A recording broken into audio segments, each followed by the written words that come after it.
Welcome to Art Toronto. My name is Mia Nielsen. I'm the director of the show. And today I'm thrilled to welcome you to a really special conversation with the curatorial team of the Toronto Biennial. So they've been working together for several years now, leading up to their second edition in 2022. Today we're going to hear from senior curator Candice Hopkins, along with Clare Butcher and Tairone Bastien, and hear about how together they're shaping a collective vision for the Biennial. Enjoy.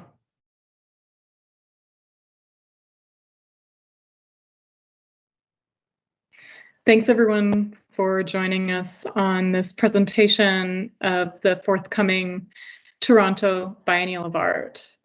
We see both 2019 and 2022 in a way as two chapters of a whole.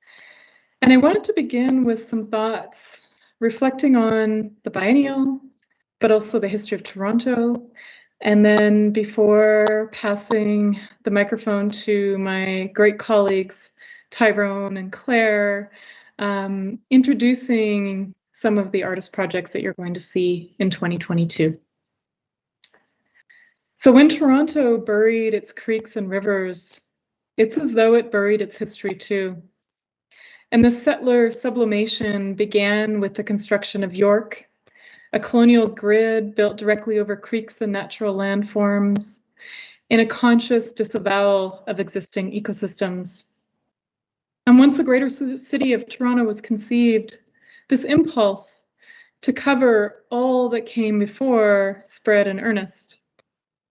And even the origins of the city's name is only half remembered. Toronto is Mohawk, for the place in the water where the trees are standing, the standing trees marking fishing weirs built amidst the narrows. Yet singular meanings are not so easily fixed, because others recall that Toronto is a transliteration of a Wendat word for gathering place, and it's still a gathering place now. And as though it was trying to evade being pinned to any single place name, Toronto, the name migrated in early colonial documents. Its first appearance in print was in a 1673 map, with Lac de Toronto used to denote the present Lake Simcoe. And at other times, it referred to the Georgian Bay, the Severn, and the Humber rivers, and a fort. And with each occurrence in print, its spelling varied, appearing alternatively as Tarantu, Tarentu, Taranta, Toronto, Toronto, Torrento, and Toronton. And these transliterations were like a speaker trying to wrap their tongue around an unfamiliar word, yet one that bears repeating. And this multiplicity has emerged in the present with the active reclamation and remembering of Indigenous histories and knowledges. A reminder that the desire for fixed meanings is a colonial anxiety, and one that's beginning to be shed. Toronto is a word so tethered to this place that it has reappeared over hundreds of years. It refuses to be forgotten. And by 1834, the city's name was official. Allegedly, the decision to replace York with Toronto was due to the musicality of the word, an innocence that doesn't quite ring true. And with this decision, civic leaders attempted to settle the name, but the name refused. It wanted to continue its migration. And this might account for its multiplicity of meanings now, because colonial world building is a discursive exercise, and it's important to listen for the words that are beside, behind, beneath the English and French ones, as these words interrupt these settler sublimations. They are the slips in the discursive exercise of world building. Settler colonialism is predicated on an Indigenous erasure, that active burying of names, of stories, of knowledges, of languages, of peoples, to contrive something of a tabula rasa. And it's no surprise that in the original document for the Toronto Purchase, the lands within its boundaries were left blank, aside from Etobicoke Creek, which was then known as Carrying Place, due to the need to portage its rapids. But this erasure is also a settler construct, picturing the blankness of the settler imaginary. And this erasure, while violent, is never complete, because land and water hold all that has taken place in their midst like evidence. Land and water are both bodies and archives. And for the scholar Catherine Yusof, it's the ongoing praxis of displacement, I quote, via settler colonialism that enables this, in her words, instrumentalization of dominant colonial narratives. Knowing this, it seems like countering this instrumentalization is the active replacement, re-remembering, and re-inscribing the land and the water with non-colonial literacies, knowledges, narratives. Because colonial narratives are simply one layer to this place. Over time, they will also be sedimented. After all, even soil isn't fixed. It flows like water over long expanses of time, with the bottommost layers moving ever so slowly upwards. Soil is continually resurfacing its oldest layers, as though it wants to continually reveal its past to us. And when considering a biennial for Toronto, we turn to the water first, and we continue to turn to the water, to the shoreline of the Great Lake.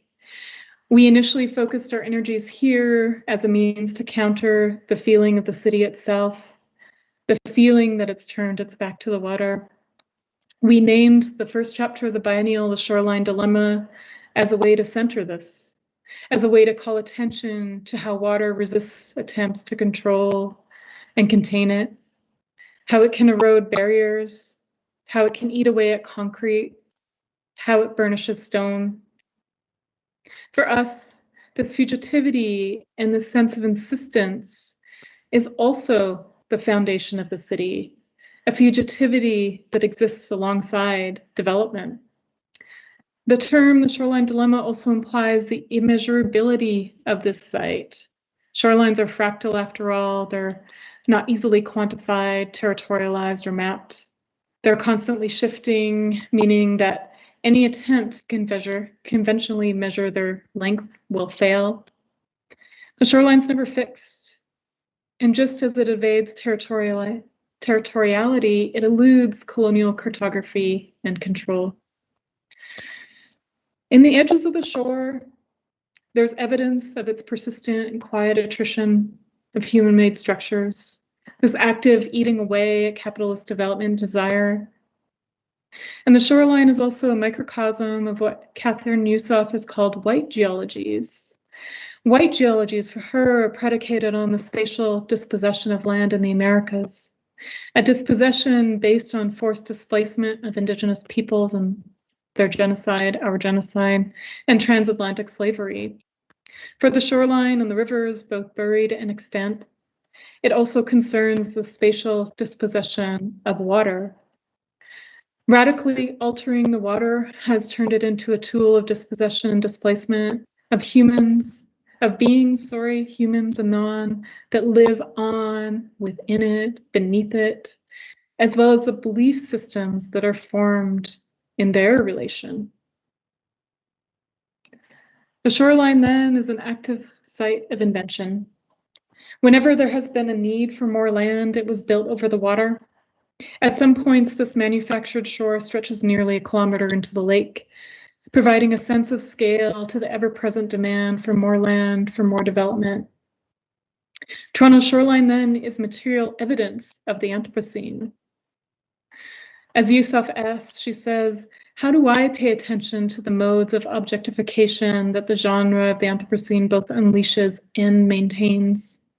She says, this material language of the inhuman and its production of the subjective category of non-being set up historical deformations and present impossibilities for subjective life, particularly in what Saidiya Hartman calls the afterlives of slavery.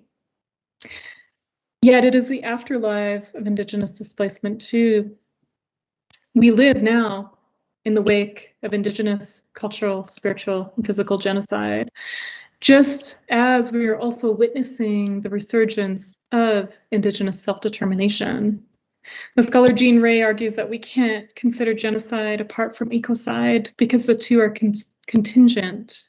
They are predicated on one another, the death of life forms, human and more than human, together. and to return to Yusuf's provocation to pay attention to modes of objectification, both unleashed and maintained by the Anthropocene. We want to foreground the water. We want to pay attention to its ecologies, its adaptations, its sense of time, its cycles. Water is also at the center of the dispossession unleashed by white geologies. A year before the first exhibition opened, together with artists, we walked the Leslie Strait Spit. There was a skiff of snow on the ground, marking each of our footsteps as we made our way along the concrete and gravel path. The Spit is an artificial peninsula constructed from the rubble and refuse of the building of a modern city. And to walk it is to witness the visible layers of urban development. Clay red bricks with their edges smoothed by waves intermingle with tangles of rebar, pieces of fired porcelain, rubber tires, cut stones. The Spit fundamentally changed the ecology of the lake. When it was constructed, its builders were oblivious to the fact that the lake maintains different cycles, all contingent on one another. The sand underneath the water is constantly migrating towards the islands, moving east to west, from the bluffs to the islands. The Spit, a peninsula which juts some 5 kilometers into the lake, halted the cycle. The sand now drifts up against it, no longer able to continue its migration. Yet the passage of sand towards the islands kept them from eroding, and it formed a natural barrier against the floods. So since the building of the Spit, the islands are slowly disappearing, with more extreme flooding with each passing year. Yet even the most alien of land forms can be habitable, including those formed out of the refuse of a city. In that thin glaze of snow were raccoon tracks meandering over the slippery rocks, and their tracks overlaid with the prints of birds, squirrels, and other mammals who've learned to live in relation to this development. Their presence transforms urban decay into new habitat and a means to sustain new life. And for the scholar Tiffany Lothalbo King, these shifting sands are better understood as shoals. She sees the shoals as a place to consider relations between Black and Indigenous people anew, between Indigenous people and newcomers as well. The shoals being a site where the sand shifts underfoot. Their formation precedes the shore. The shoals, as she makes mention, are also the place that newcomers would have stepped foot from a boat to make their way to firmer land beyond, with futures still to be defined. The shoals then, as the foreshore, the place of arrival for many, stretch our narratives of the shoreline further out into the lake and also up the tributaries into the land to consider human dynamics alongside ecological ones, how immigrant histories intersect with Indigenous ones, simultaneously revealing themselves and being subsumed with each passing wave. By 2022, the world was radically transformed. And as I share this words with you, life is just starting to regain some of their usual rhythms, yet still so deeply affected by the global pandemic, its own form of alienation. After the 2019 biennial closed, we began to consider different conversations with artists, some of them about belief. What do we believe in times of crisis? Yet also in times of crisis, there's both the questioning of belief as well as its return, sometimes in the form of hardening ideologies. This also led us to think about relationships between things like economies and belief, something that was certainly on the minds of artists like Jessie Unark, Janet Kukuzyak, and Victoria Mamguksuluk, who were all beginning their careers in the settlement of Kamantiok, or Baker Lake in English. So to share some of the works for the 2022 biennial, I want to share this narrative about Jessie, Janet, and Victoria. When new economies are being generated in what is now Nunavut, foremost among them was handicrafts. In the 1940s and 50s, the government invested as much in the production of handicrafts as they did in stone carving and later printmaking. Firmly the domain of women. Women immediately saw the potential of wall hangings to tell stories, their stitches to reveal narratives, and different regions became known for different styles. So in Kukuzyak, their textiles were traditionally embellished with heavy applique through beading and the creation of three-dimensional figures. In Pegnertung, they became known, as they are now, for large-scale woven pictorial tapestries. And in Kamanitjuk in Baker Lake, their bright stitched duffel works often featured cutout images centering on the dynamics and interrelationships between people and animals. Women mentored one another, producing unique aesthetic and conceptual lineages. And this was particularly the case in the work of Jessie Unork and her daughters, Janet Kukuzyak and Victoria Manguksuruk. And it's Jessie Unork who's arguably had one of the most profound influences on Inuit textiles, even though she only began drawing and working with wool at the age of 59 after moving to the settlement in Baker Lake. 8 of her children became artists, and together they formed the cornerstone of art production in the community. And in 1966, the Department of Indian and Northern Affairs, as it was known then, provided Unork with a studio space and a modest salary, which enabled her to continue drawing, as well as to create in textiles, leading to her prolific production for more than 2 decades. And important in her practice is the representation of women, as well as the tools of women, particularly the ulu, women's clothing, including kamiks and the amauti. Characteristic of her practice is its symmetry, which has been described as a kind of double vision, which you see in this textile of the double igloo, as well as its bold colors and form. So in this exhibition, we're looking not only at the representation, but the relationship between textiles and abstraction, particularly in the work of Janet Kukuzyak. So Kukuzyak was born in the Back River area, some 200 kilometers north of Kamanittuaq.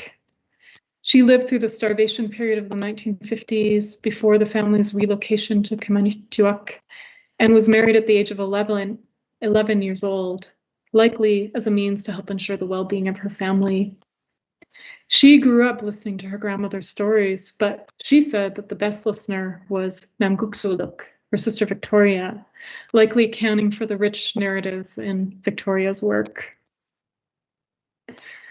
And over the course of her career, Victoria Manguksuluk often returned to the same character, Kivyuk, a migrant who travels through different lands as well as through different times and different cultures. He's one of the oldest figures in Inuit oral tradition, and his stories likely go back thousands of years.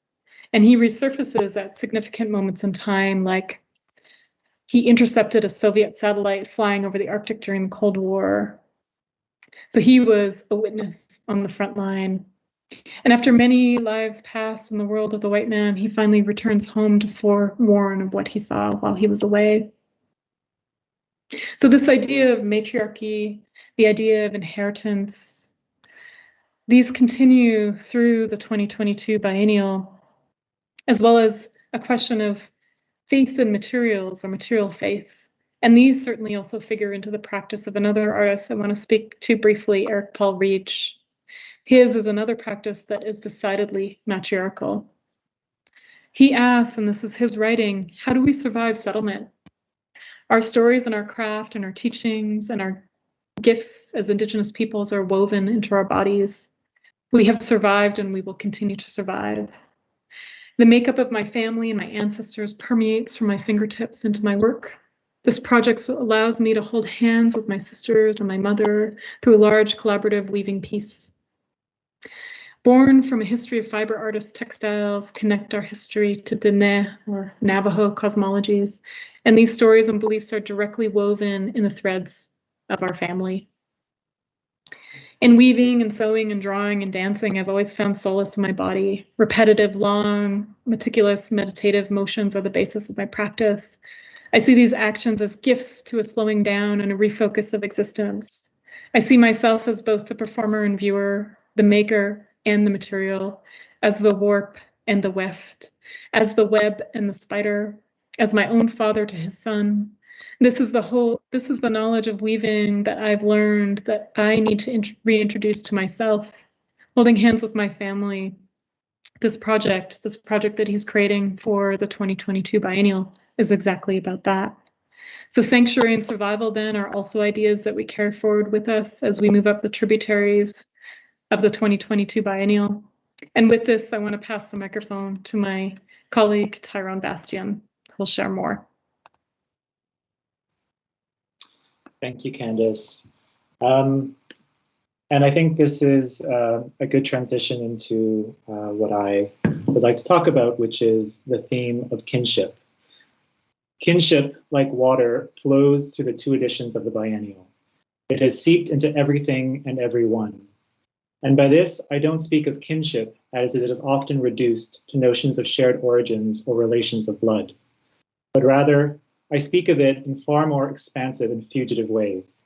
Like water, kinship can be seen to exist everywhere and with everything, with the seas, lakes, and rivers, with the clouds, rain, and snow, with the ice caps and glaciers, and within and without, the in-betweens of all beings on Earth.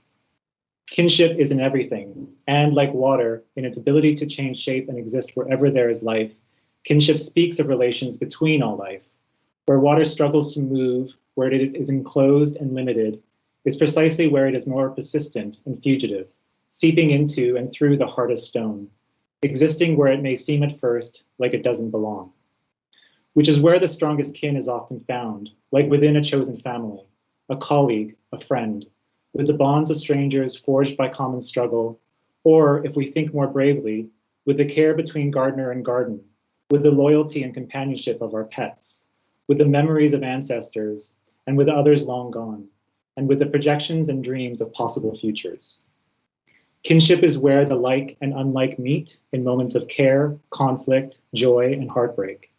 It is with this fugitive and indeterminate meaning of kinship that we find an entangled coexistence that stretches the limits of what we see or know as human or more than human. And by that I mean worthy of being kin, of being alive, or being seen as life. Kinship has emerged as a concern for artists working today, and let there be no doubt that it is a pressing concern. Amidst the cultural, ecological, and biological emergencies that we as a species and planet now face, we are increasingly made to feel alone, and yet. The artists and people behind the scenes of this biennial have been deeply affected and even changed by the events of the last 5 years, which have led us to lean on each other and explore kinships in our collaborations and in our collective work. In this way, kinship, like water, flows through this biennial as a poetics, and perhaps even as a strategy for survival. But for now, for the sake of this talk, and for the sake of brevity, let me just touch upon just the first point, and that is kinship as a poetics. For this, I've been thinking with the famed Martinician poet and philosopher Edouard Glissant, whose notion of a poetics of relation has been extremely influential, particularly for those who are seeking a new way of thinking about a diasporic aesthetic. But what I'm interested in is Glissant is not only what he writes about, but in how he writes about it, how he enacts or conjures through his writing, his poetry. His process is to create relations or kinship, to make kin with and through the creative act.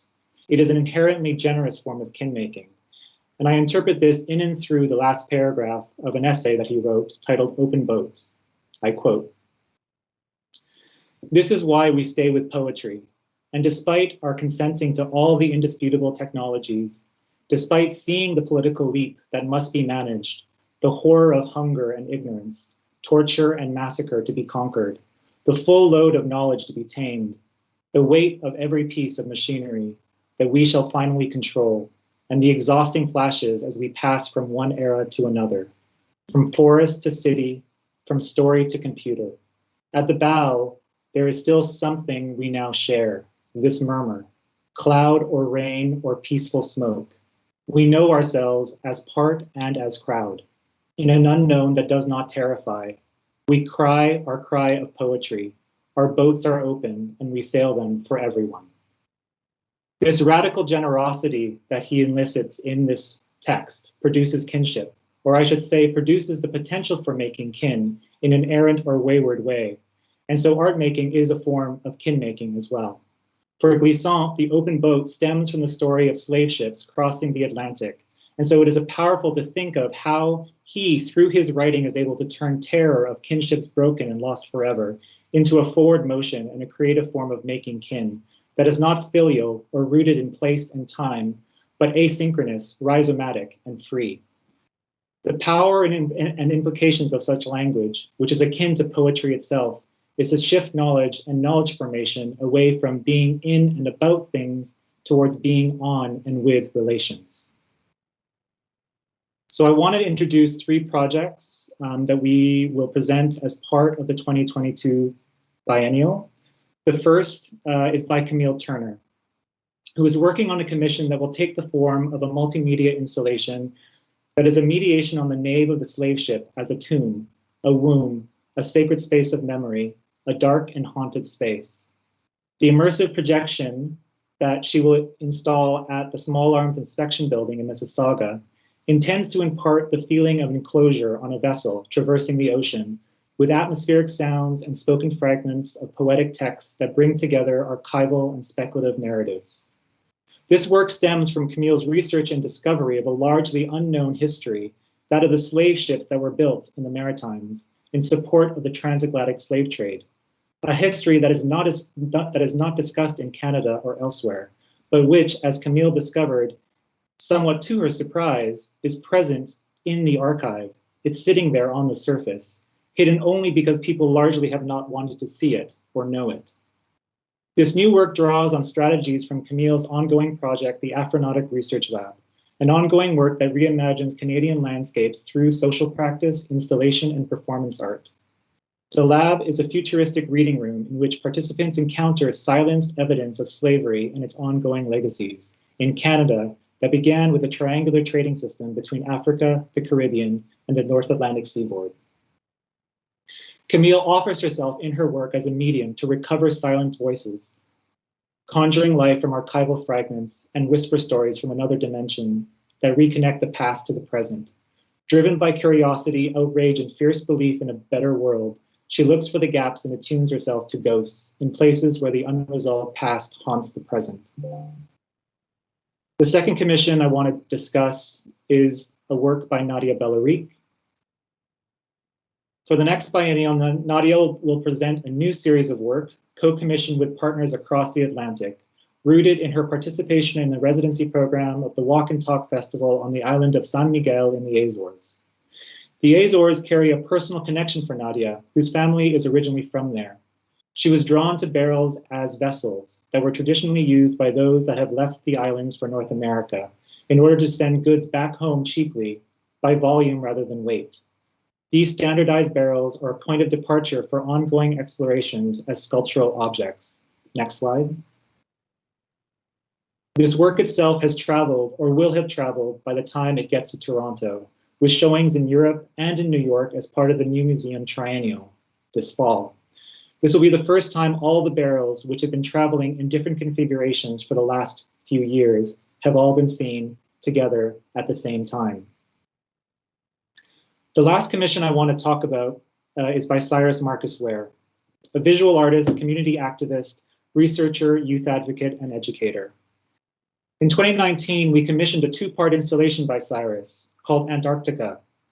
That was at 259 Lakeshore, and another aspect of this project, titled Ancestors, Do You Read Us? Dispatches from the Future, was presented at the Ryerson Image Center. Cyrus's project manifested in an interactive performance and installation, and in a multi-channel video, a work rooted in a speculative fiction text that he wrote called Antarctica, in which climate change and colonialism have shifted the planet's relations. The text explores the lived experience of 11 characters who are all Antarctican born and who are all sent back to set up colonies for their respective countries, a tense negotiation of new colonial thinking forced upon people of the future due to the ravages of climate change and the inevitability of climate migration. For 2022, we are presenting the next chapter of this multi-year work. Next slide. Cyrus will present an installation and film titled Freedom, which depicts the Antarcticans with this motley group of queer, BIPOC, and differently abled survivors who reach Mary Birdland, their final destination where new possibilities for kinship and being are possible. This will be presented again at Small Arms Inspection Building in an installation that Cyrus will construct as an abolitionist space within the exhibition, a space where Cyrus and his many collaborators will present workshops and projects that help us all imagine the speculative future of kin. I now want to pass the presentation to my colleague, Clare Butcher. Thank you, Tairone. Thank you, Candice, and thank you for having us here today. I wanted to follow up my two esteemed colleagues with, just a brief sort of touch point on these really interesting terms that you've been hearing as a listener throughout this presentation, and to ground them a little bit in the work that we've been doing as a curatorial team together with these lovely folks, as well as Myung-Sun Kim and Katie Lawson, as we've been sort of thinking between 2019 and 2022, what is necessary to kind of develop, a shared vocabulary amongst curators and amongst practices, and to think of, these important terms not only as perhaps thematic tools that help us make sense of the connections between projects and processes, but also just in our conversations with one another, how important it is, I think, to define those terms for ourselves, but also to leave some openness for other kinds of connections and readings. And that's what we've been calling the Curatorial Lexicon as we've developed it since the fall of last year. And that lexicon has been slowly sort of unfolded through press releases, through text production, through conversations that we've had with one another, but also we participated in the Images Festival earlier this year and shared a little bit more context about that lexicon and its development, as well as here today. And I think, you've heard terms such as kinship, fugitivity, inheritance, abstraction. These are all sorts of parts of that list. And the important thing about a lexicon as opposed to a dictionary is that a lexicon doesn't seek to define and to delineate those terms. A lexicon lists words that are part of a language rather than a dictionary that kind of seeks to maybe, kind of classify and alphabetize and organize those terms. I think a lexicon is an important, different sort of strategy in the sense that while it helps us determine what we are saying to one another and the kinds of tools that we're using to kind of understand ideas and to also share that not only internally, but also with members of the public who engage with the biennial next year, I think that lexicon is also not a stable list either. It can continue to grow and connect, and also, of course, invite listeners and readers and visitors and viewers and participants to kind of further engage, I think, in that generating of a vocabulary that can be useful also in other contexts as well, just as I think many of the practices that are entering into dialogue with us and with this process have done and have brought in, I think, those kind of unsettling notes as well that have kind of prompted us to redefine our understanding of these terms. And I think in that process, of course, and we've heard some wonderful words from Candice and Tairone today, is the process of writing. And that in itself is another kind of curatorial practice, which I think many of us have been engaged with a lot in the last year and a bit, as we have been, having to rethink our strategies of working with publics and to gather together and to mediate artistic practices and ideas to one another and more broadly. Writing has become a really important space, I think, for that form of engagement and of generosity too, hopefully. And in that, I know that the Toronto Biennial publication program is a kind of burgeoning one. We're so excited to be able to work with artists on particular publications in 2019. And in the interim, we've also been thinking about ways of reflecting on both programming and exhibitions in the interim and also in future, thinking about those really important, I think, textual layers that appear as so many artists are also fantastic writers, and many of the contributors to programs as well. And the slide that you're seeing right now is actually from 2019, a very initial publication that we were so fortunate to put together with Chris Lee and Ali Shamas Kadir, which was actually a set of learning tools that we called Tools for Learning. And that was part of our sort of mediation and learning program where, these are downloadable tools that anyone can use in the context of the exhibition. And actually here you see one of those tools being activated by a group of young folks in response to Dana Claxton's work, really exploring that notion of inheritance in a kind of broader way. And they had actually brought these beautiful objects with them to the exhibition space as a way of creating their own group portrait in response to Dana's work. And I think Chris and Ali, who worked with us on that, have been wonderful contributors and collaborators in the long haul as well. They are currently working with us on a programs publication that will also actually have, continue this kind of digital thread, and that will have an online presence as well as be something that you can print at home. And that for us, I think, is also a kind of continued emphasis on this importance of use and function and implementation and application. How can we make these terms and ideas and practices relatable to ourselves? And how can we also build relationships with others, through the kinds of questions that they ask, and that so many, I think, of these projects kind of prompt us to think through. And that is to say, I think the editorial practice of also working together on publications is another really important form of curatorial practice as well, to think about those interrelationships between works and archival fragments, as well as texts that exist and ones that need to be written, conversations over time, and really tracing, I think, what is often quite an ephemeral sort of form of, communication and conversation into something that I think can help contextualize the work and projects that form the biennial as an ongoing process. So definitely, would recommend that folks look out for the programs publication that's coming up, as well as the exhibitions publication, which will come out with the launch of TBA 2022 next year, that also traces those roots and connections between 2019 and the next biennial. So I think that would be sort of my end to this conversation, I think, in terms of just a kind of final note of maybe encouraging viewers and listeners to kind of think through the ways in which their own personal lexicons are maybe prompted by what has been shared here today, to continue, I think, thinking through your own relationships to the kinds of terms that have been shared, as well as also the projects that my wonderful colleagues have also put forward, and hope to further develop those shared lexicons in future as well.